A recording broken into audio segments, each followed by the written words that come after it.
Welcome back to Behind the Bastards, part 2 of the Oprah Winfrey series, being filmed once again from sunny Las Vegas, Nevada, where I am exhausted and deeply hungover. Unlike my guests today, who are both health nuts and extremely responsible people, the wonderful Bridget Todd and the also wonderful Andrew T. Sorry for giving you the also there, Andrew, but one of you had to get it. I can't remember another nice word. Just wonderful today. I thought you were going to apologize for the health nut business. I'm barely hanging on, dog. I'm kidding. How are you doing, everybody? I mean, I'm alive, but try to help folks out on still in your home. Still in my home. Yeah.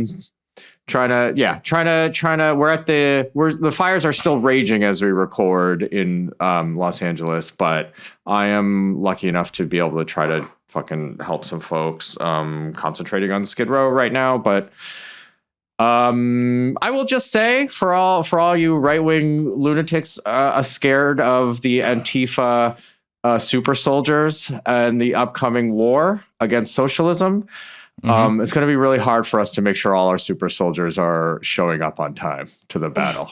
That's never been our strong side, being able to show up in a timely manner. But the scheduling has been a real thing these last couple days. Bridget, are you feeling better about your decision to stay on the East Coast now?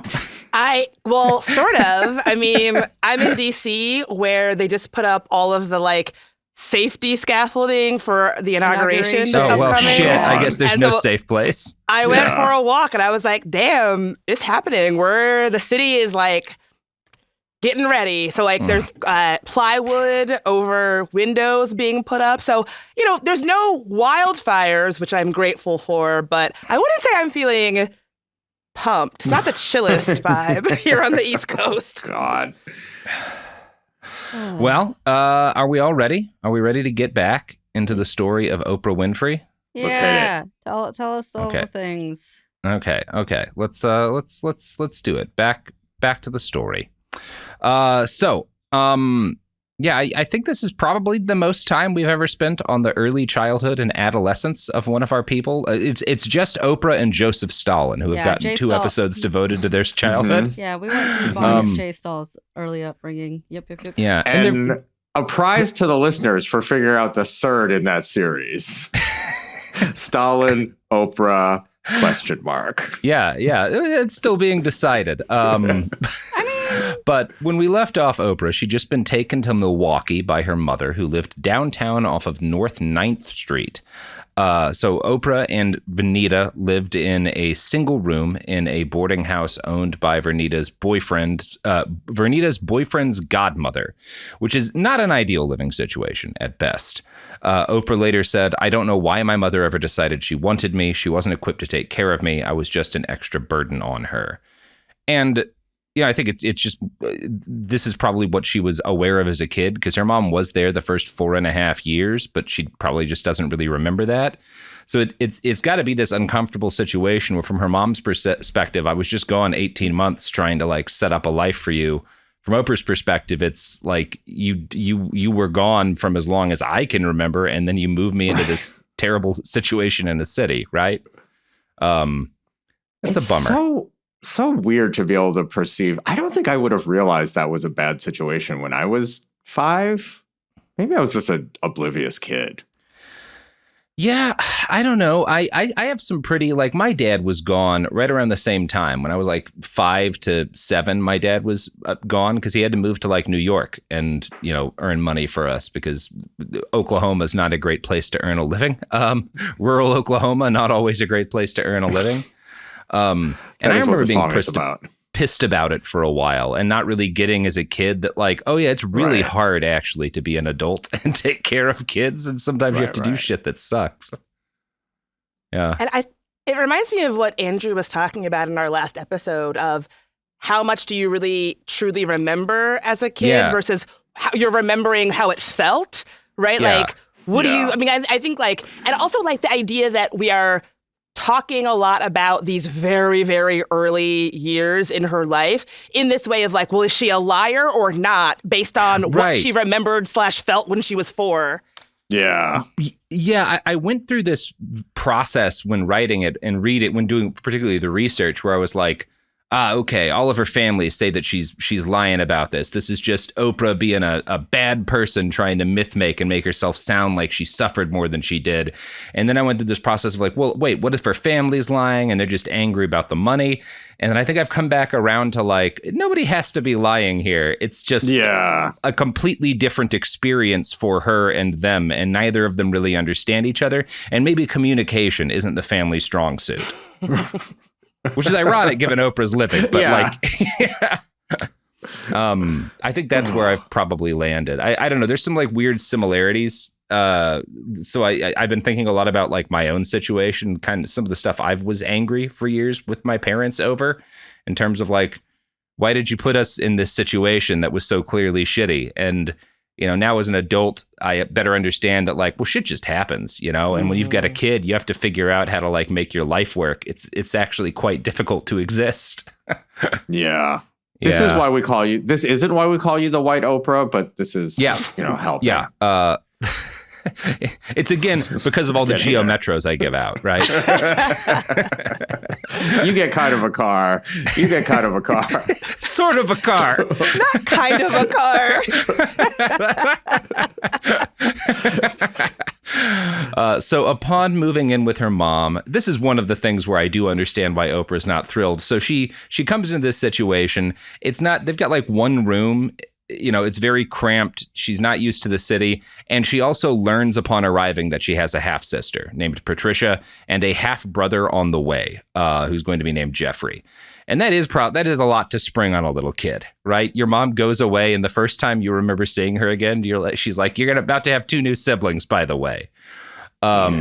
She and Patricia are never close. And yeah, that's a difficult situation.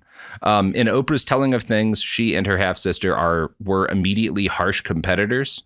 Oprah's interpretation is that she is the smart sister, whereas Patricia is the hot sister. Although again, they're both like 7 at this point. So I don't know if this is Oprah later kind of thinking back on more shit that cropped up when they were like teenagers and young adults, or if she was thinking that way from the beginning. My guess is that this is a little like colored from later experience, right? Hopefully. One would hope. Yeah. Now, most of her insecurity here seems to have come down to the fact, and this is something that she talks about quite openly. She, as a little kid, was kind of obsessed with the fact that Patricia was lighter skinned than Oprah. Quote, I felt really ugly. The lighter your complexion, the prettier you were. And she complained that even though she was the smartest in the family, no one praised me for being smart. Oh, well, that is like tale as old as time. I mean, even when you're really young, you definitely get the sense when there's somebody in your family who has a lighter complexion, you definitely are aware of that. And in a lot of families and a lot of dynamics, there's like a very clear difference in how someone is treated. And the things that you might think of as your gifts that should be very obvious, like I'm smart, I'm well-spoken, I had the gift of gab, whatever. You might not feel like those things are being praised comparatively to someone who's being praised for their complexion, a thing they can't even really control about themselves. That really rings true to me. Yeah. And one of the things I do, because that's a tough thing to talk about. One of the things I do appreciate about Oprah's conception and how she talks about her childhood is she does not at all like hide that aspect of things. Like she has strong opinions on it. This clearly had a massive impact on her psyche growing up.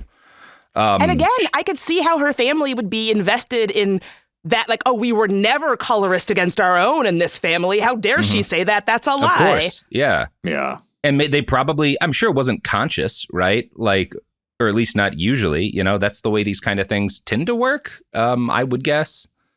But, like, again, I don't think I'm certain Oprah's not making this up. It's just far too consistent in her story. And it, right. Like you said, it makes total sense. Like, this is definitely has a massive impact on the way she perceives herself and the way she perceives her family.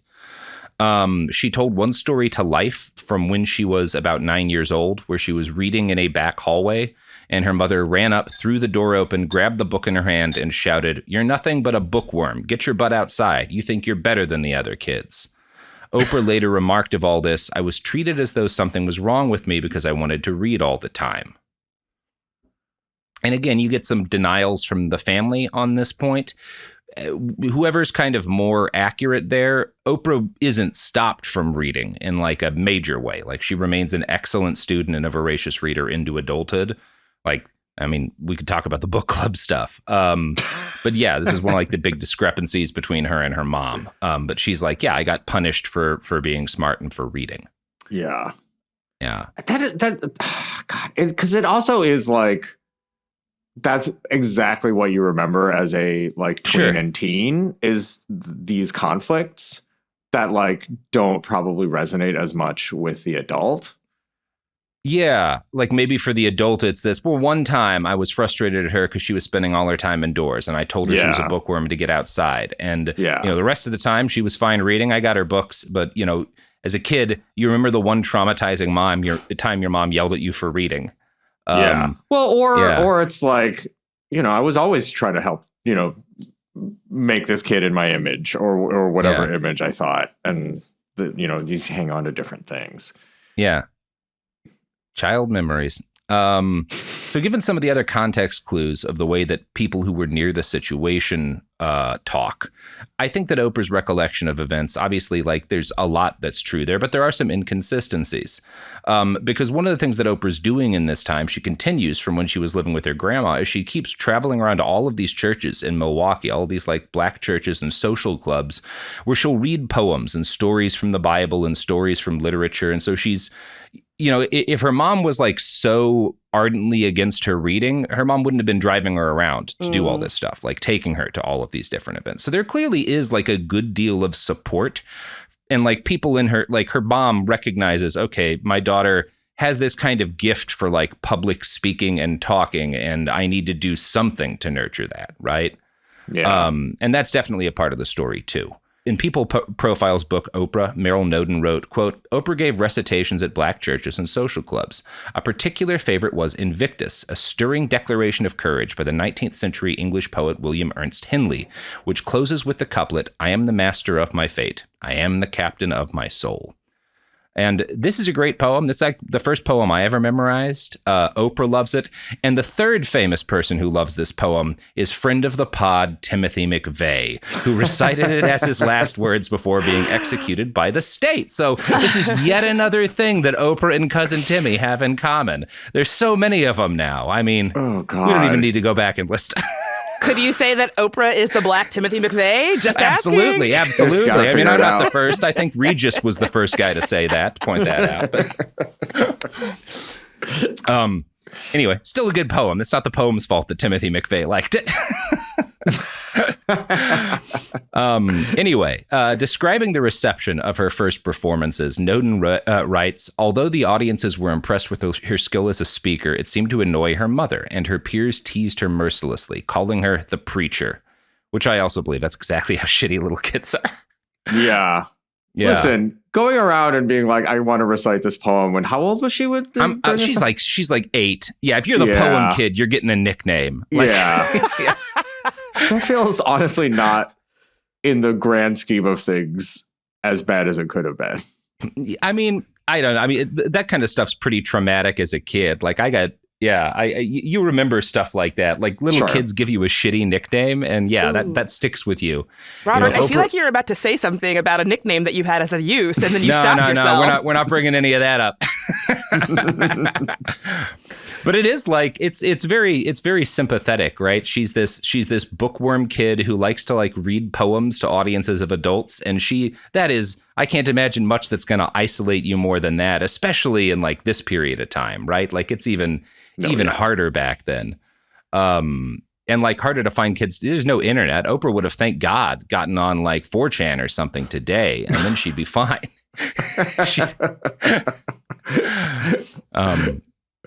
But yeah, you're just a lonely poem-loving little girl at this period of time. That's got to be difficult. The preacher. Yeah. So As an adult in interviews, Oprah would claim that their landlady, who is again she described her as a lighter-skinned black woman, didn't like Oprah for being darker than everyone else in the house. And so Oprah was forced to sleep on a porch in the back of the house while her sister was allowed to sleep with their mom. As she claimed, white people never made me feel less. Black people made me feel less. I felt less in that house with Mrs. Miller. I felt less because I was too dark and my hair was too kinky. I felt like an outcast. And this is, I mean, like, that's a tough thing. But this is also an area where there's like a pretty major discrepancy between Oprah's recollections and the recollections of the other people in that house. And so I'll quote this passage of Oprah, a biography by Kitty Kelly, next. Catherine Esters, and remember that's Oprah's aunt and like the family historian, responded sternly to Oprah's poignant memory. This bothers me more than her corncob doll lies and her cockroach lies because it plays into the damaging discrimination practiced by our own people. I'm a dark-skinned woman. Oprah's grandfather Erlis was black enough to be painted by a brush, and Oprah is as dark as a preacher's prayer book. But when she says things like that, she reminds me of my cousin Frank, who did not wish to be what he was and discriminated among his kin, preferring the lighter skinned to the darker skinned folks. Oprah slept on a porch in the back of the room of the house, but only because Vernita had to take care of her baby, and there was just one bedroom. That's it. Period. If Oprah was discriminated against because of her skin color, I'd tell you, says Miss Esters, a civil rights activist who worked for the Urban League in Milwaukee. And I can't really like cast that aside either. So, I mean, I don't really know what to do there other than kind of read both of those very much conflicting stories of things to you. I will say the tone of that passage. See, I was initially going to indicate that she was going to say that the sleeping on the porch was not factual. Mm-hmm. So to land on, well, she definitely was on the porch is still a little like, I don't know. That's not in dispute. That's not in dispute. She was in fact sleeping on the porch. Yes. I was just like, oh boy. It's just, was it, racism or just we have no space because we're very poor.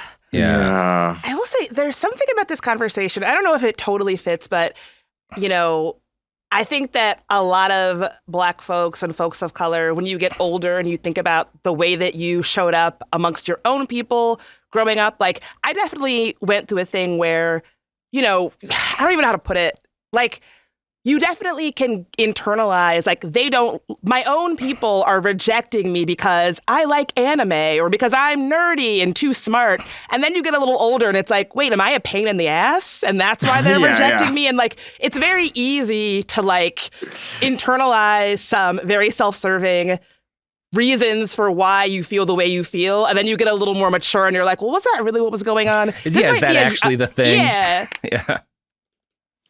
Yeah. Well, and there's also I feel like with this type of thing too, it's like whatever the real story is, it's like the kernel of truth, even if just to the phenomenon, makes it really hard to push back. Where you're like, she was still sleeping on the porch. Yeah. And I'm just like, but maybe, and I'm like, even the it's in the middle of it is just like, probably just let this go. Yeah. I felt like I had to present both of these things, but I don't actually know where the truth lies here. Now, for her sake, Catherine Esters thinks that the explanation for why Oprah felt the way she did is more benign, which is that once she moved to Milwaukee, she was, for the first time and very suddenly, not an only child and the center of attention in her household. She was suddenly the oldest of 3 kids, and her 2 baby siblings got more attention than her, and this made her very unhappy. And I'm sure that's not a non-factor, right? Like, that's such a thing, like, I don't have any trouble believing that had a massive impact on her as a kid. Right. Now, as I've noted, Kitty's book is quite aggressive, and she is a woman who has built a career off of puncturing the reputations of beloved famous people. Her work is catty as hell, but she does make a decent point here. Quote, the only photo I have of my grandmother, she's holding a white child, Oprah said at the age of 51. Yet a published picture of Oprah's desk shows a photo of her grandmother with her arm draped lovingly around Oprah as a little girl, with no white child in sight. And it's stuff like that where it's like, well, okay, that's not there's a discrepancy, but maybe no, that's just obvious myth making. You've got a photo of your grandmother on your desk, right? You just said that because it made a case to an interviewer or something. Like you've got pictures of your grandmother with her, with you. That was just like not a not a true statement. So there's some myth making going on here as well, like that we can kind of clearly lay out there. So again, it's complicated, most of this. I'm still on the whole, like as a childhood, this is it's hard not to be on Oprah's side at this point. And I believe Oprah when she says of her grandmother, every time she would ever talk about those white children, there would be this sort of glow inside her. No one ever glowed when they saw me. And, that also sounds true. Like that sounds like the kind of thing that would stick with you as a kid into adulthood. But it also is like the exact thing that kids say all the time. Like, well, I mean, that's part of why I believe it. Yeah. Well, but as in like every kid feels that way, that like there's a light in someone's eyes until they're talking about me. It's like, yeah, I know, but everyone feels that way. Does everyone feel that way, or did we just get fucked up too? Well, sure. Many people feel that way. Someone listening is like, what are you talking about, Andrew? What are you talking my about? Parents glow whenever they see me. That was the apple of my parents' eye. Yeah, they walk out the door to live their emotionally healthy life, have their good relationships with loved ones. I'm just saying, there's certainly we're right in the phase of like adolescence where it's just like everybody hates me. Like that's such a common idea among kids. Sure, like of all kids. That's also one of the the key facts about becoming incredibly rich and famous is that all of these like weird little idiosyncrasies and like anger at, petty injustices or even some serious injustices that most people just have to get over. You have the ability to make other people care about it and the ability to also like sometimes make it other people's problems, as we're seeing with a much worse billionaire who's in the public eye right now. Because at least Oprah, what I'll say for her is like how much of this is accurate or not and how much of this is myth making. She has spent a lot of her time as a philanthropist putting money towards like child abuse causes. Yeah. So, you can't really I guess that's like in terms of billionaire coping strategies, she's definitely in like the upper 10%. Oh my God. Yeah. Yeah. It's that is the thing that ultimately this entire series is going to hinge on, is like however much you might want to, or one would categorize Oprah as some kind of bastard. There is the grading on the curve element of it, which might just put her at not a bastard, given her peers. I kind of think, again, as we'll talk about like the actual harmful, toxic stuff she was involved with once her media career got going, it's still more than anything a case of, well, like we probably shouldn't make any individual person that famous because like your own flaws and blind sights are going to cause you to do things that because of your platform and the level of your fame will be harmful. But yeah, I really do think overall, my opinion of her is like, yeah, this is about the best case scenario for someone who gets this rich and famous, right? Right. That is kind of what I have been coming back to, because I definitely started my reading more hostile towards her, because I had been thinking of Oprah purely in terms of like, well, now I got to think about Dr. Oz because you put this fucker on TV. Oprah, why did you do that? But yeah, I have a lot more sympathy with her now, which doesn't happen often when we're doing these. Usually you're like, oh, this person sucked ass from the jump. I feel like it's got to be more interesting when the bastards are a little bit complex, no? Oh, yeah. Like where it's like, ooh, I kind of have sympathy or empathy for them in some ways, but they did it. Like, it's got to be a little meatier. Yeah, this is meaty. And there's also like a sick joy in reading a book like Kitty Kelly's where it's like, well, I would never write something that's this mean about a traumatized child, but you can. It's scratching it's Robert's nice to see messy someone who doesn't give a fuck. Oh, man. So Vernita obviously needed a lot of help watching the kids, which meant family came over to visit and babysit a lot. And this is where the story gets very dark, because one of the family members who helped watch Oprah was a 19-year-old cousin. I think they initially go over to the house where the cousin is, but then he starts coming over there. And at some point in this process, Oprah is made to sleep with him. I think initially just because there's not enough beds, right? Like they're literally just sharing beds because there's only so many. And then he starts molesting her. After the first night that he rapes her, he takes her to the zoo afterwards. And in her words, buys her silence with ice cream. Oof. Yeah. That's not great. No one else in the family obviously was aware at the time.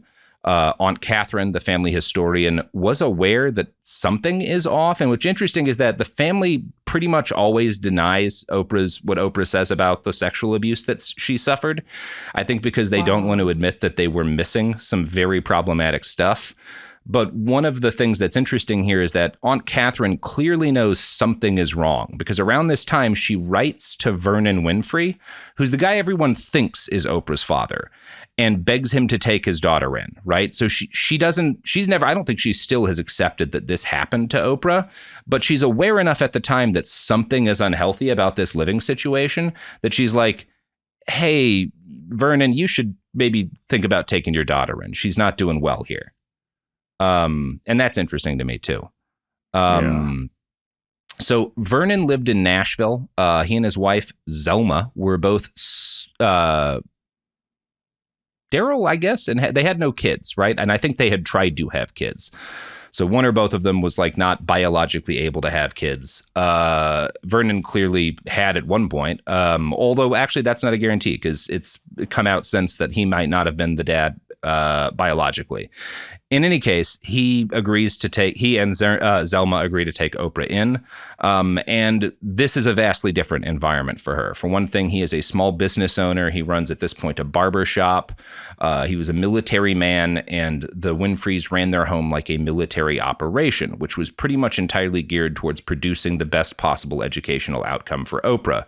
So she goes right away from the situation where she's in a very chaotic environment with not much resources to the situation where, again, two adults are entirely focused on making her do as well in school as possible. Oprah continued to be an outgoing child. She's a natural performer. Adults who are around her will say that she would kind of automatically make herself the boss of any group of kids that she was in. Her favorite game to play with the neighbor kids was school. Like, she would play teacher and she would make them all play students. And I'm going to read a quote from her dad, Vernon, here, because this is pretty funny. From what I observed then, Lily and Betty Jean didn't enjoy playing school as much as Oprah did. I think that's because she was always the teacher, always scolding her little playmates as she scrawled invisible lessons on a make-believe chalkboard. Lily and Betty Jean would sit attentively at imaginary desks, hoping against hope that Oprah didn't call their names during spelling bees. Can't say I much blame them, because if they misspelled a word, there was trouble. Oprah would get her little switch, which was not at all imaginary, and spank the palms of their hands. Wow. That's a little unhinged, right? I mean, where do you think she learned that behavior? Mm-hmm. Yeah. Absolutely. But it's still pretty funny. It's such a fine line between how is that even playing school for the other two, really? It is. It does give you some insight into Vernon, where it's like, can you just let her do that? Oh my God. I have to say, though, I used to play school, and it only now hearing this am I like, oh, was it like not fun for the others that I would make myself the teacher? Too? Perhaps it was not fun for all parties. Oh yeah, the other kids might not have liked that at all. Maybe I just scared them in line. He did claim that eventually, after a while, he confronted Oprah and was like, hey, you should let the other kids play teachers sometime. They don't seem to be enjoying this. Quote, she looked at me with the sweetest expression, all cute and bewildered about how I could ask such a silly thing. Why, Daddy, she informed me, Lily and Betty Jean can't teach till they learn how to read.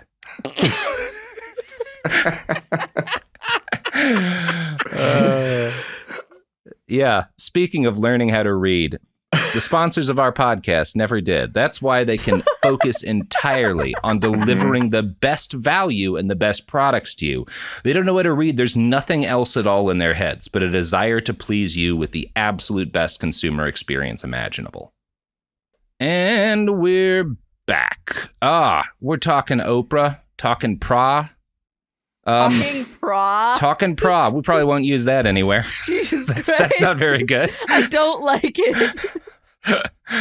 Okay. So Oprah thrives. She spends a year with Vernon and his wife, and very stable. You know, she has a lot of attention devoted to her education. She's doing very, very well. She's also away from this 19-year-old cousin who was molesting her. So that's a huge plus two. Unfortunately, the situation does not last, because Vernita still harbors dreams of raising all of her children together as, quote, a real family. For whatever reason, not that she needs one, Oprah always saw Vernon as her father, but doesn't seem to have felt the same way, at least initially, about his wife. She was desperate for a normal home with 2 parents and claims other kids teased her over this, which I'm certain is true. That summer at age 10, she went to visit, and her mom was like, hey, I'm about to marry this guy I've been seeing for a while. You are finally going to get your dream.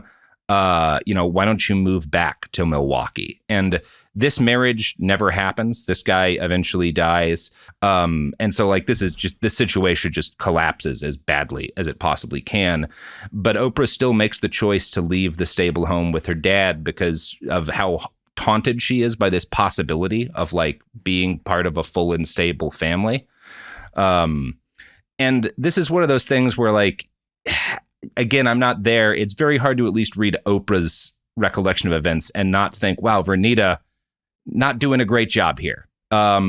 Because when Oprah decides to stay with her mom, Vernita breaks the news to Vernon in the most devastating way imaginable. She doesn't call him and tell him, hey, there's been a change. She waits for him to drive to Milwaukee to show up to take Oprah back home and says, oh, actually, no, I'm keeping her. You should leave. Which is a rough move. And this is more or less how Vernon recalls things. He remembers weeping as he left the house because he could tell that he was leaving Oprah in an environment where she would not receive adequate care. He told Kitty Kelly, I never saw that sweet little girl again. And he actually is going to raise Oprah again. He's saying that she was a different kid when he returned. Yeah. When Oprah returned to her mother's home, nothing had changed for the better. The same cousin continued to come over to babysit, and he picked right up where he had left off. She's molested off and on from ages 10 to 14. The times being what they were, and her educational career being somewhat erratic and interrupted, young Oprah did not initially have a great grasp on the physical consequences of sex and how they worked. And I'm going to quote from Oprah Winfrey by Merrill Noden here. Winfrey understood so little about sex that she went through the 5th grade convinced she was pregnant. Every time I had a stomachache, she has said, I thought I was pregnant and asked to go to the bathroom. So if I had it, nobody could see. That for me was the terror. Was I going to have it? How could I hide it? All the people would be mad at me. How could I keep it in my room without my mother knowing? And boy, we really, really need better sex ed. It's kind of depressing how many kids today probably are not benefiting from better knowledge than Oprah had access to at that point. Real bleak. Yeah. It's only going to get worse. Yeah. So. Yeah. I mean, that really brought it home to me, what a lot of these people want to change the system back to is kids being in exactly the situation Oprah was, hiding in the bathroom because you don't know, you just want to be in a safe place in case you have a kid because you don't understand any of this stuff. Well, and also you think worried about getting in trouble after being assaulted, even though the sex was forced on you. Yeah, it's fucked up. Oprah grows into a teenager who is very bright, very sexually confused, and who is not at all being watched by her guardian. She starts seeing lots of older boys and some men, some of whom are 18, 19 years old. In both of the books I've read and in the recollections of Oprah and the people who knew her, the people around her tended to see it as she is incredibly promiscuous in this period of time, right? Obviously, what is happening here is that this is a reaction to the sexual violence that she experienced from a young age. But that is how she is treated by the adults in her life as a result of what's going on, right? Right. One line from her that stuck with me was that she saw her behavior as revenge to the adults around her. They didn't care about what was being done to her, so she was going to behave in a way that forced them to pay attention to her, even if that meant really, yeah. So, fuck. I mean, not to continue to make Oprah's story about the traumas and historical baggage of some Black communities, but again, this idea that I think is really foisted upon Black girls and young women about being, quote, fast, where when you are clearly having a response to a sexual trauma or something that has happened, it's used to sort of marginalize you and other you and say something is wrong with you, as opposed to are the adults around you somehow failing you? The fact that her 19-year-old, adult cousin was it seems like not reprimanded and still welcomed back into the home. Meanwhile, young Oprah, her response to this sexual trauma is for her to be criticized by her own family is really telling. Like, who gets demonized and who gets, like, welcomed back with no accountability. Right. I think that's a really, really good point. And it's probably not surprising that Kitty writes so much better about this very messy chapter of Oprah's life than Meryl, who is a male journalist. But, you know, there's some bad lines in Meryl's book about this. This book that was written in 1999, probably the worst of which is, quote, when Oprah was 13, her figure was 36, 23, 36, certain to attract male attention. And I don't know, man. I feel like there's a better way to write about a 13-year-old girl than that. Yeah, Jesus. Every time. That's just like. That's gross, man. Like, I mean, like my own mother who bought most of my clothes at 13 didn't know my figure sizes to the number. That's so disturbing. And I didn't know my figure sizes to the number. The reason Meryl does is that when Oprah talks about this, she will give the numbers for her figure, but also, like, that's her. That's her. Like, also, I don't know, man, Meryl. Like, quote her if you're gonna do that. Like, just writing it out that makes me very distrustful of you. Yeah, Rightfully and the conclusion drawn Ugh. is the conclusion alone should put you on a watch list. Yeah. He basically is like, can you blame him though? Yeah. I don't know if it's certain because, like, I don't think most men look at 13-year-old girls that way, but yeah. What the fuck are I you would hope talking not. about? So following what her abuser had done to her, she started using ice cream to get her younger sister to leave the house so that she could have boys over. One of whom was her cousin's boyfriend, who she claimed treated her as a pet. She expressed a feeling of frustration that none of the adults seemed to catch on about what she was doing and what was being done to her. And to an extent, again, she's like putting herself out there doing this in part to provoke a reaction from an adult in her life. And no one reacts. Nobody draws a line. Nobody intervenes. Now, throughout all of this, Oprah's grades remain excellent. She is still a pretty good student while she's dealing with all of this. In the 7th grade, she's transferred to a better school via Upward Bound. This is a federal affirmative action program to help poor kids who wanted to be first-generation college students by providing them with more support and better educational opportunities. In Oprah's case, this meant being bused with a handful of other black kids to a very white school that had just been desegregated. And one interesting thing to me is Oprah talks a lot about affirmative action and getting into schools and getting jobs only because of affirmative action. And very consistently, when you talk to the people who like hired her, they're like, no, she was like actually the best candidate. Obviously, she's Oprah. She was a very good candidate to work for a TV station or whatever, right? But you can kind of see some of that, like, it's interesting to me that's the attitude that she has towards it, even though like everyone around her is like, no, that really was not the situation. I will say a little bit that I can't imagine getting the counterfactual, even if it were the case at the time, in a direct interview. You can ask someone, hey, did you hire Oprah despite her not being the best candidate? That's the other part of it too, yeah. And they're going to say, well, yes. I find that hard to believe. Either way, it's like what you could say is all these programs did exactly what they were supposed to, because she wound up creating a media empire worth many billions of dollars as a result of getting these opportunities. So they were known on campus as the bus kids. Oprah and these other kids were being bused to this more affluent white school. The whole situation, it's a very weird one where once she starts going here, she starts being like taken, like invited into homes largely so that these kind of like affluent liberal white families can have a black kid over for dinner and like showcase how cool they are. Like that's one of her early, and it's like a pretty, I think, a good experience as she takes it, just because like some adults are giving me positive attention, right? Like that's a thing for her. She continues to engage in extreme behavior in a desperate attempt to make her mom or somebody parent her, and this eventually includes a fake robbery and an assault. So here's the situation. Oprah had started wearing glasses, bifocals, and the first pair that she got were ugly and made her look, in her words, like a librarian. It became clear that she was only going to get a new pair if the old ones broke, so she threw them away, and then she messed up her room and cut herself in the cheek and called the police, claiming that there had been a smash and grab. Now, because she's a kid at this point, she is pretending to be concussed, but when the police look around, they're like, so what else did they take? And she's like, just my glasses? So not the smoothest crime anyone's ever faked. You gotta take something. You gotta take the hi-fi or something out of there, Classic glasses criminals.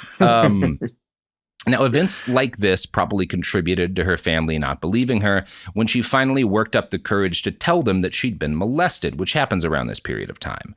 So, from her family's perspective, she's this kid who, lied about getting robbed. They've seen her out with a bunch of guys. They think she's just promiscuous. And that's how her Aunt Catherine feels decades later. I don't believe a bit of it. Oprah was a wild child, running the streets of Milwaukee in those days and not accepting discipline from her mother. And when you get to that aspect of it, it's I get why Oprah does not have a good relationship with a lot of these people. That is not at all surprising to me now. Yeah. And this is the woman who still denies Oprah's sexual abuse. Oh, yeah. Oh, yeah. I wouldn't want this person in my life either. No, not hard to see why she doesn't. Now, obviously, we can't know precisely what happened, but it's going to be interesting.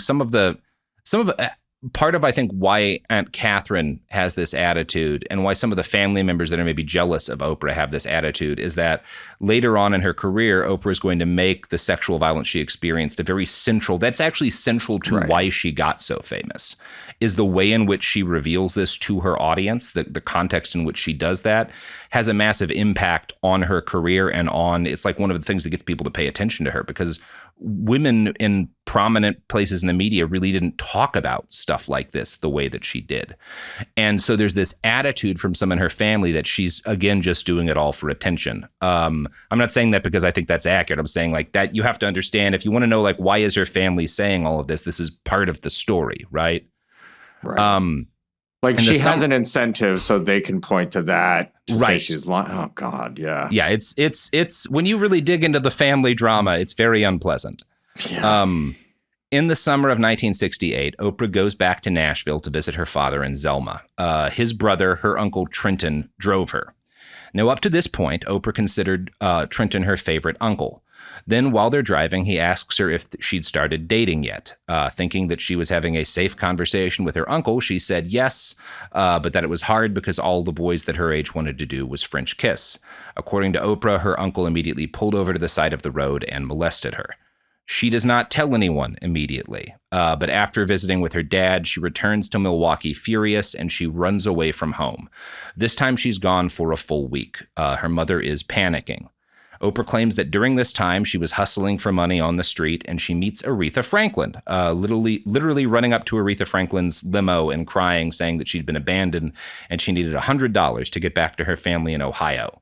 She says Aretha gave her the money, which she then took to a hotel and spent several days drunk on wine eating room service food. I don't know if this happened. I don't think anyone ever asked Aretha when they were both when she was still alive. I haven't found any evidence of that. And I'm kind of surprised because we've had this info for a while and it's I would kind of want to know if Aretha remembers this, right?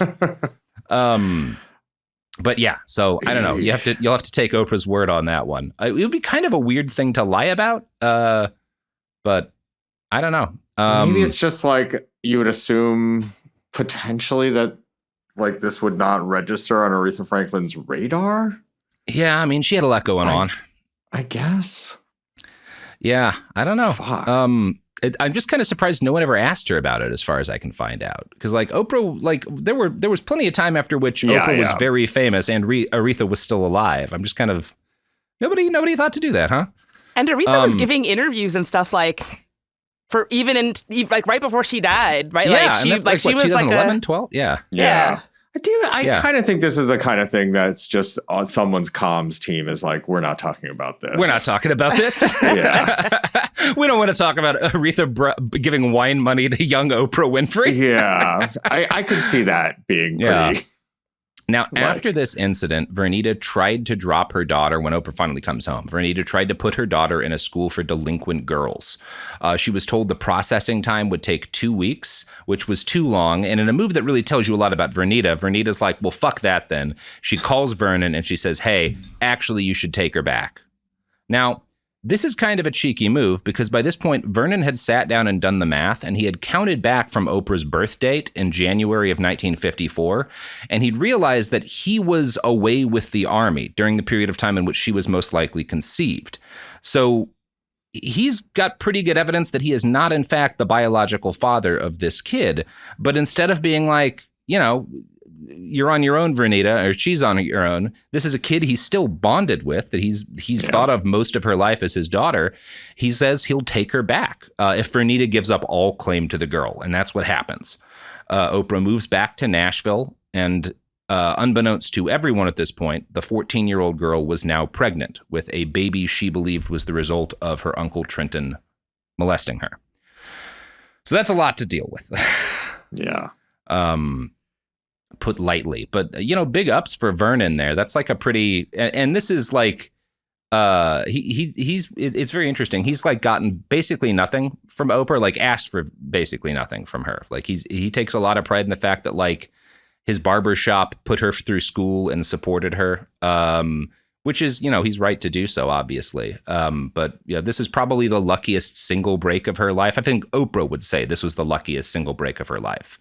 That Vernon, even when he got this kind of excuse to not be a father, decided to continue being her father. Yeah. How does she talk about him now? Very positively. Yeah. Okay. I think you get the feeling there's some stuff they don't quite agree on. But like, she's very open about the fact that she owes a lot to him. Obviously. And Vernon's clearly very proud of her success, even though, again, you get the feeling like, oh, he doesn't really understand like what she's been doing most of her career in a lot of ways. Yeah. So once she started high school in Nashville, Vernon again became a strict disciplinarian, imposing a dress code on her and demanding excellent academic performance. Oprah was always a great student, but she had stopped by this point enjoying school. And part of why was that in the winter of 1968, she was now heavily pregnant, hiding it under layers of jackets. Eventually, she could not hide it from her father any longer, and she told him what happened and that his brother had been the likely rapist. The short of it is, Vernon didn't believe her about his brother, and I still don't think he does. He doesn't say she's lying. He kind of like deflects the question, like. The most recent interview I've read was him saying something like, well, it's very hard to accept something like that, you know, with somebody that you're close to. Right. I'm not privy to the full details there, but you get obviously it's a significant pain point in the relationship. The way Oprah describes it, her earlier promiscuity was used as an excuse by the most stable adults in her life to be like, no, my beloved brother didn't do this, right? This is, you know, there's some other explanation here, you know? And yeah, that's even the most supportive family member in her life is doing this to her. Right. So that's not great. Oprah gave birth 2 months prematurely in the later winter of 1968. For whatever it's worth, Vernon and his wife had pulled together in the 11th hour in that point and agreed to raise the child so that she could start her life. Like that was their plan. We'll raise her. This child is like another of our kids, and you can go off and go to college and stuff. But none of them ever get that chance. The baby is very ill. It never leaves the hospital, and it dies after less than a month. Oprah describes this as the most emotional, confusing, and traumatic experience of her life, which, yep, that it would be. Yep. From what I can glean via reading, this is the kind of moment that basically ended her childhood. And it seems like everyone is aware of that at the time. Everyone decides to lock down and bury what had happened as a family secret. They never talk about this again. Right. And so Oprah has to process everything that's happened without being able to talk about it to her family. All Vernon would say to her was that he thought that God had given her a second chance, which is maybe not the best thing to say about your baby dying. I don't know. I don't know. I mean, without like wholly extrapolating a lot, or like putting I mean, you know, my parents are not of that generation, but that is the type of shit they would do. Like, there are types of parents that would think this is, you know, and would think not talking about it is the best way because we mostly just have negative things to say. So let's just pretend it didn't happen. Yeah. I mean, it's fucking dark, but yes. Yeah. Not a lot of light levity in this part of the Oprah story, guys. I'm sorry. I gotta tell you, that's sort of the nature of this show. Yeah. It'll get more fun when we're playing some clips of TV from the 1980s. But first, here's ads. So Oprah returns to school the following year with a terrible secret, but also like this is kind of, she changes, right? She kind of takes, this is like a new lease on life almost is how it's described. She gets heavily into speech and debate. She starts doing competitive like drama contests. She starts winning championships. She starts telling her teachers that she's going to be a movie star. According to her drama teacher, Andrea Haynes, Oprah insisted she wanted to change her name from Oprah to Gail because she thought it would help her in Hollywood. And Haynes advised her to keep going as Oprah because it was a unique name and Oprah had a unique voice. So probably good advice given what happens later.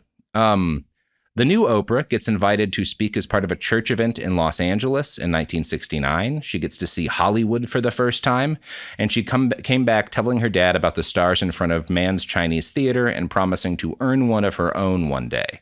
As a junior, when filling out yearbook questionnaires that asked, "Where will I be in 20 years?" she checked famous. So she has made a pretty clear decision about where she wants to go at this point. In 1970, she wins a contest sponsored by the Black Elks Club of Nashville, and she gets invited to deliver a speech in Philadelphia. This was her first big crowd. There's like a 10,000 person audience, and she recalled later only that she felt totally comfortable addressing this massive group of strangers. The remainder of her high school career is basically an endless parade of tournament victories and a surprising amount of jet setting for a high school girl. She's flown to Palo Alto in 1971 for a contest at Stanford. She's the only black student at the national forensics competition that year. She gets into student government, winning election as vice president with a campaign slogan, "Put a little color in your life. Vote for the grand ole Oprah." Oh my God. Well, she's at like a majority white school, you know? Like, yeah. I appreciate the humor. Yeah, the grand ole Oprah too. Now, one thing that's interesting, because I haven't read as many as I should have of like stories of the first kind of generation of black kids to get integrated into like majority white schools, but Oprah is in that demographic. And at her high school, the black students as a minority decided that they had to work together as a block if they were going to win any school elections. So they all decided to like agree ahead of time as to which candidates to put forward. And so they'd only nominate a single black student for each category, and then they would all vote for them. Since the white kids white students all inevitably had like several white students for each role, and there's one black student for each role, and all of the black students are voting as a block, you actually have a chance of doing pretty well. So that's part of how Oprah wins election as school vice president that year. But she has to get a lot of white votes, and she's very good at this. She's been hanging out at the homes of a lot of white classmates as a way for them to like make their parents look good. And yeah, Oprah, is able to like meet a lot of people and get a lot of votes this way. She shows this like very clear talent for politicking and talent for like charming people by this point. This is not lost on some of her black peers who claim that who she claimed had taken to calling her an Oreo. The first time this happened, she claims she crossed the invisible lines in the cafeteria to sit with the white kids. Quote, "In high school, I was the teacher's pet, which created other problems. I never spoke in dialect. I'm not sure why. Perhaps I was ashamed. And I was attacked for talking proper like white folks, for selling out." And yeah, it's interesting because like, I don't have any reason to doubt that, but it's also evident like she gets these nominations that everyone has to agree on beforehand. So she clearly like it's not like she doesn't have, any of that support from her peers either, because she's able to convince them she's the best person to be the school vice president too. So, well, unless it's a calculated bid for electability, when we all know how that goes. Yeah. Yeah, I was going to say I see some echoes of some of our, we're talking about a school election, but I see some echoes of our current situation. Yeah. Hard not to read some parallels. I mean, No. The thing about her, first of all, if you are a Black person listening, every Black person has been called an Oreo at one point in their life. That is not a unique experience at all. Take it from me. But it goes back to what I was saying of is it possible that it wasn't that the other Black kids didn't like her or because they clearly liked her because she was the person that they picked. Is it possible that it wasn't about the way that she spoke? Maybe she was being an asshole at times and didn't notice it. And that's why they were picking on her in this way. It's very easy to internalize this as, oh, they were picking on me because I was smart and ambitious and I spoke proper and got good grades. And it's well, is that really what was going on? Yeah, there's some of it that you wanted to be a star. You would talk constantly about being famous, and you're probably anyone who goes into TV, there's a little bit of that narcissism cooking in the background. That may have been some of what people were recognizing. Yes. Yeah. I say that with love for all of my friends in TV, But talking about how you're going to go to Hollywood and be famous is annoying. If you right, exactly. That's an Nobody annoying thing to do. No one likes hearing that, Yeah. Speaking is somebody who went to Hollywood to get into the entertainment industry, right? Nobody wants to hear about that journey. Well, there's also which is why we only have 4 to 6 Oscar-winning movies every year about doing that. There's also obviously not okay to call someone an Oreo or attack their Blackness for quote acting white, but also every kid was called something. I'm just there's a little bit of history is written by the winners, and the winner is definitely Oprah as far as narrative goes. So yeah. I'm not Certainly saying it's good, high school, but everyone, it is also high school. Yeah. So she is selected to be delegate at the 1971 White House Conference on Children and Youth. The organizer of this delegation was committed to making sure that it was not just a bunch of middle-class white kids. And so the resultant group that he sends to D.C. is extremely diverse. And they wind up voting on a series of recommendations to the Nixon government, which include legalize marijuana, denounce the invasion of Cambodia, launch a guaranteed income program for all Americans. Didn't work if you haven't been keeping track of U.S. politics. But hey, we appreciate the effort, kids. Who are now in their 70s. We don't really know how Oprah felt about any of these super progressive goals. She was not very political. As one classmate noted, she's not an activist, and the only march she ever took part in was the March of Dimes, which is a way of fundraising for, I think, cancer research that she primarily uses as a way to get her leg in the door for a show business career. She walks several miles on foot to the studios of WVOL, a Black radio station in the Nashville area, and she basically tells the DJ, hey, you're going to sponsor me for this march. The DJ is so surprised by this that he's like, well, all right, I'll do it. And when she comes by to get the donation from him, he tells her, hey, you've got a good voice. We should see what it sounds like on tape. And this guy, this DJ, is John Heidelberg. He would later declare himself the man who discovered Oprah. And it's one of those... I really hate that shit. I really fucking hate that shit. I really, that is, every fucking, famous or powerful woman ever. It's the man who discovered her. Just, that's all I need to know. He sucks, right? I thought there'd be a little more producer solidarity here, Sophie. No, here's the thing. I hadn't thought about that at all, Sophie, and I'm not saying you're wrong to be annoyed by that.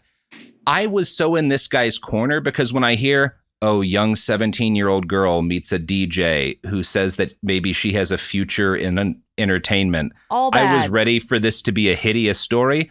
No, she's never claimed it was. All she says about it and all we know about it is that John actually gets her first job. And that is where the whole rest of her career comes from. So it's Once entirely again, possible. Hate that narrative. She got herself a first job. I'm not saying you're wrong. I hate I'm the just phrasing. saying, when I started reading this story, I was like white knuckling it, waiting for like the crimes, Sure. you know? Sure. Having Waiting for just the done the P. crimes. Diddy episodes, I was like, oh God, this can't possibly end well. Robert, I'm the woman behind Robert Evans. See, it's disgusting. what I'm saying. You It's definitely horrible. are. Wait, I no, hate we it. like that. Aren't you? Disagree. I did not, Yeah, I we did like not this. Did not enjoy that, everyone. It was I mean, gross. the reality of the situation is I'm that, like, like, physically need to give myself a hug. It felt so uncomfortable. It's every so successful weird. person in media has a whole shitload of people who were like big parts of why they got successful. And you know, they John won't Heidelberg let isn't you the only forget it. guy. They won't But John let you John forget Heidelberg their certainly knows how to association. market. Yeah. That said, I'm just so happy this didn't turn into another story about like horrible crimes. Yeah. That I kind of gave him a pass. DJ 17-year-old, not It- usually a good narrative. This is the most surprised I've been since we found out that L. Ron Hubbard was never a sex criminal. Where I was like, really? Huh? Really? Okay. Then why him. did I'm he gonna do say all it. that stuff? Weirder reasons, very weird reasons. He Yeah. wanted young people to dig for gold in the ocean. Yeah. That's not a sexual Okay. like metaphor. Nope. He's like a StarCraft guy, basically. He Yeah, just yeah. needed drones. By which you mean a hero, right? Yes. Anyway, that's part 2 of the Oprah story with surprise, not a villain, John Heidelberg. As far as I know, if horrible stories come out about John Heidelberg after this, look, I'm Yeah. not defending the man. I was just shocked that this didn't go into a dark place. Yeah. What a weird twist. Mhm. Yeah. One DJ who is not a creep that we can prove Yeah. right now. Yeah. Honestly, you are in the top 1% of morality of moral DJs if you don't commit a sex crime. Like, that's so rare for the DJ community. And I would like to formally apologize to our editor, DJ Daniel, for that comment. Mm-hmm. Yeah, apologize to John Heidelberg, too, who I think is dead. I'm not going to. Okay. But Ouch. Poor John. I don't need to apologize to men. I'm good. I'm good. Anyway, that's our episode, everybody. How are we feeling about Oprah so far? Don't worry. Next week is where Yeah, the the shoe questionable hasn't choices dropped start. yet. Yeah. I didn't feel good. Like, I don't know. I had. Should I have like summarized all of the bad things as bullet points? I felt like the whole story needed to be told. Yeah. I remain curious to see how they connect. Because this if the bad stuff is kind of what I imagine it is, Mhm. this would be the least like connective tissue between acts 1 and 2 and acts, the later the B-side basically. The connective tissue, and this is to an extent stuff that Oprah will even admit, is that she grows up desperate to please, and that is partly responsible for like her, number one, some of Yeah. the stuff, like some of her contributions to toxic diet culture, but Yeah. also maybe part of why she does not vet some of these, Dr. yes, Oz yes. types the way that Yeah, she yeah. ought to have, right? Like, Yeah. I think you can draw some lines there between like some of the aspects of her career that are Sure. not ideal. But yeah, I gotta say, reading through it is definitely the most sympathetic person whose childhood we've talked about here. Yeah. When you were talking about her like heyday when she was going to Hollywood and winning speeches and elections, it was hard for me to not feel. I was kind of like beaming thinking about Good this for time you, in her girl. life. Like I was like, Yeah. like good. Like I'm imagining like a montage of her really Yeah. moving up, and I guess I'm waiting to see how Yeah. I mean, when the other good shoe news, drops. I guess from that point of view, the good news is things don't ever go bad for Oprah. Like, Yeah. It's some still things a that go well tragedy. for Oprah go bad for the rest of us. Yeah. I wonder. But yeah. Anyway, you Huh. got some pluggables? I could go. Oh. I think I went first last time. Oh, all right. Well, you could check out my podcast on iHeartRadio called There Are No Girls on the Internet, or my other podcast with the Mozilla Foundation, Makers of Firefox, all about power and people and ethics in AI called IRL. New season coming soon. Follow me on Instagram at Bridget Marie in DC. Yeah. Excellent. That's the week, everybody. Go home and Well, I'll are you go real quick. gonna let Andrew do his Just find me. plugs? Yo's is racist. Oh it's shit! fine. Oh It doesn't shit! matter. I'm It doesn't sorry, matter. Andrew. I haven't slept in 3 days. Yeah, don't worry about it. Andrew T. Fucking who cares? Yo's is racist. That's fine. Check out Yo Is This Racist, and remember, everybody, don't hang out with DJs. It usually doesn't go this well. Except Although I have to DJ, say- except DJ Daniel. DJ Daniel's the best. And shout out to Andrew. I love your DJ Screw shirt. Oh, thank you. This is a bootleg. Bye. I mean, probably don't hang out with DJ Screw either.